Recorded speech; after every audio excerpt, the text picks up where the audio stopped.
নমস্কার বন্ধুরা, কেমন আছেন? প্রবাসিনী বাঙালির চ্যানেলে সকলকে স্বাগতম। আজ সোমবার, নিউ ইয়ার। সবাইকে আবারও হ্যাপি নিউ ইয়ার। সবার যেন এই বছরটা খুব ভালোভাবে কাটে। আজ তো 1 জানুয়ারি, নিউ ইয়ার স্পেশাল দিন, কিন্তু আমার জন্য আজ আরও একটা স্পেশাল দিন। সেই স্পেশাল দিনটা কি, চলুন দেখে নেওয়া যাক। আমি না 1 জানুয়ারি হোক আর পয়লা বৈশাখ হোক, যে কোনো মন্দিরে গিয়ে ওই দিনটায় পুজো দিই। দূরে কোনো মন্দিরে যদি না যাওয়া হয়, যেহেতু আমাদের কালী মন্দিরটা আমাদের বাড়ি থেকে কাছে, ওখানে গিয়েই পুজো দিয়ে আসি। আজও আমার 2 ছেলেকে নিয়ে আমার বান্ধবী রঞ্জনাদের সঙ্গে বেরিয়ে পড়েছি কালী মন্দিরে পুজো দিতে যাওয়ার জন্য। এদিক থেকে তো আমি, আমার 2 ছেলে অনামিকা, রঞ্জনা আর রঞ্জনাদের দাদা 5 জনে যাচ্ছি। আর ওদিক থেকে অর্পিতা আর অর্পিতার ছেলে অংশু, ওরা 2 জনে আসছে। অটো স্ট্যান্ডে এসে দেখা করবে, একসঙ্গে ওখান থেকে অটো ধরে সবাই মিলে অলকাপুরি যাব। এমনিতেই তো সন্ধ্যাবেলা রাস্তায় অনেক ভিড় থাকে, আজ আবার 1 জানুয়ারি, রাস্তায় ভিড় দেখুন। আমরা অটোতে চেপে পড়েছি, অটোতে করে আমাদের যেতে 5 মিনিট লাগবে। আমরা অলকাপুরি পৌঁছে গেছি। আজ তো রঞ্জনা আর অর্পিতা দুজনেই লাল কালারের শাড়ি পরেছে, যেন দুজনকে 2 বোন লাগছে। আমরা তো বাড়ি থেকে 7:30টার সময় বেরিয়েছিলাম। প্রসাদ কিনে নিয়ে আসতে আসতে আমাদের 8টা বেজে গেল। আর এখানে মন্দিরে এসে দেখি না, আরতিটা সেইমাত্র চালু হয়েছে।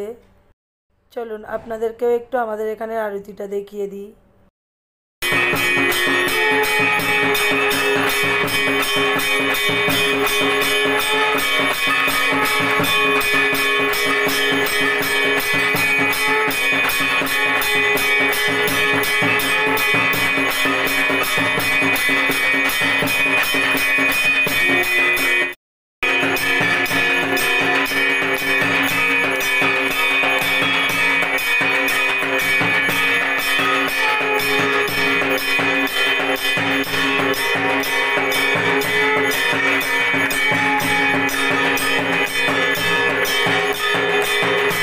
এত সুন্দর টাইমে এসেছি, কি ভালো লাগলো আরতিটা দেখে। আর আরতি হতে হতেই আমার মিস্টার তো এসেছিল না, ও এসে গেছে। আর আজকের দিনটা আমি যে বলেছিলাম আমার জন্য আরও একটা স্পেশাল দিন, এই জন্য আজকে আমাদের একটা স্কুটি নেওয়া হলো। ও স্কুটিটা আনতেই শোরুমে গিয়েছিল, স্কুটিটা নিয়েই এলো। স্কুটিটা তো আজকে কিনেছে, তাই আজকের দিনটা আমার কাছে স্পেশাল। আর আমার কাছে এরকম ছোট ছোট আনন্দের দিনগুলোই এক একটা স্পেশাল দিন। স্কুটিটা তো আমার ফেভারিট কালার ব্লু কালারের নেওয়া হয়েছে। স্কুটিটা কেমন হয়েছে সবাই কমেন্ট করে জানাবেন। ব্লু কালার তো আমার ফেভারিট কালার, আর আমার মিস্টার বলে ব্লু কালারটা আমাদের বাড়িতে না খুব স্যুট করে।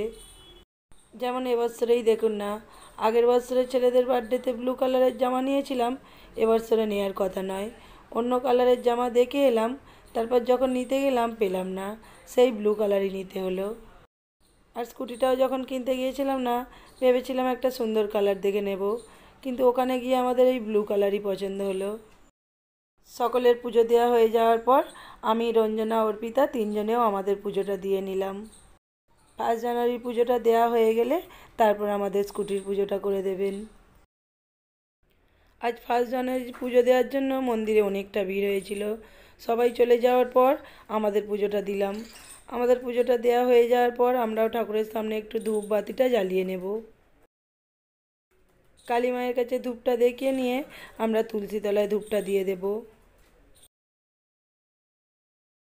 ধূপটা দিয়ে দেওয়ার পর সবাই 2টো করে বাতি জ্বালিয়ে নিয়েছি, ঠাকুরের নামে একটা করে আর সংসারের মঙ্গল কামনায় একটা করে বাতি জ্বালিয়ে ঠাকুরের কাছে দিয়ে দেব।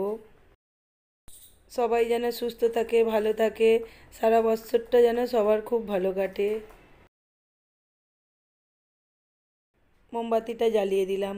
মোমবাতিটা জ্বালিয়ে দিয়ে আমাদের তো পুজোটা শেষ হয়েছে, এদিকে ঠাকুরমশাইয়েরও সবার পুজোটা হয়ে গেছে। ঠাকুরমশাইও চলে এসেছেন আমাদের গাড়িটা পুজো করার জন্য। পুজো করানোর জন্য তো একটা মালা, একটা নারকেল আর ধূপ নিয়ে এসেছিলাম। এখানে তো পুজো দিতে গেলেই না নারকেল চাই। ঠাকুরমশাই পুজোটা করে নারকেলটা ভেঙে নারকেলের জলটা গাড়িতে আর আমাদেরকে শান্তি জল হিসাবে দিয়ে দিলেন। পুজোটা আমাদের হয়ে গেছে।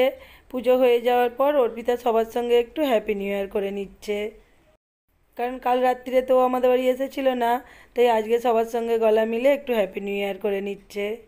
রঞ্জনা আর আমি তো কাল রাত্রিরে মিলেছিলাম, হ্যাপি নিউ ইয়ার করেছি, কিন্তু আজ একবার মন্দিরে সবাইকে হ্যাপি নিউ ইয়ার বলে নিলাম। আর এখানে তিনজনকে বলছে তোরা একটু গলা মেল, হ্যাপি নিউ ইয়ার করছে দেখুন সবাইকে চিমটি কেটে।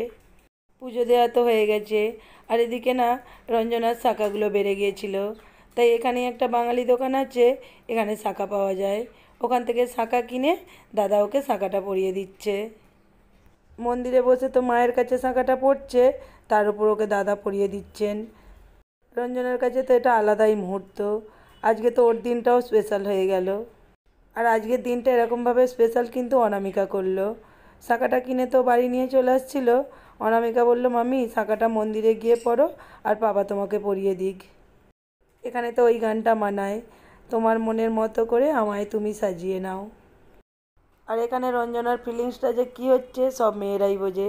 একটা স্বামী যখন তার স্ত্রীকে শাঁখা পরিয়ে দেয়, তার ফিলিংসটাই অন্যরকম হয়। ওদের শাঁখা পরাটা তো হয়ে গেছে, এবার আমরা বাড়ি চলে যাব। আমার মিস্টার তো ওদের তিনজনকে নিয়ে গাড়িতে করে আগাচ্ছে, আর আমরা পাঁচজনে মিলে রিক্সা ধরে নেব।